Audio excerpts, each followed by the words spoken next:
আছেন সবাই? আশা করি ভালো আছেন, আমিও ভালো আছি। দেখেন কালকে ওই জায়গা খালি ছিল, কোনো কাগজ ছিল না, এই যে খালি ছিল, সব খালি ছিল, এই যে খালি ছিল, এখন কাগজে ভরা। আসলে প্যারিস লাইনে নিয়ম এটা, কাজ থাকবে থাকবে না, দেন এটা কাগজে ভরে গেছে আজকে। কালকে খালি ছিল, এই দিকটা সবই খালি ছিল, কাগজ এসে ভরে গেছে। অতএব প্যারিস লাইনে কোনো কাজ আসে না, আসে কেউ বলতে পারবে না।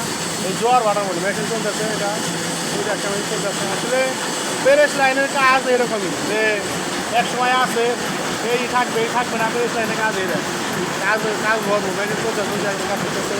এই যে সাদা কাগজ, এই যে কাগজ, এই যে কাজ করতেছে, মেশিন চলতেছে, ঠিক আছে। আসলে প্যারিস লাইনে কোনো কাজ আসে না, সেটা কেউ বলতে পারে না। প্যারিস লাইনে কাজ যখন আছে, আর কাজ এইরকমই প্যারিসে। এর একটা বই সামনে বইয়ের নাম এই যে বইয়ের নাম, ঠিক আছে। এটা হলো বইয়ের নাম দেখালাম, ঠিক আছে। সবাই দেখবেন কাজ ভিডিওটা কেন হচ্ছে, ভালো লাগলে গঠনমূলক কমেন্ট করবেন, শেয়ারটা ছড়াই দেবেন যে নাসির ভাই কী কাজ করে, বাস্তব জিনিস নাসির ভাই দেখানোর চেষ্টা করে। সবাই দেখবেন।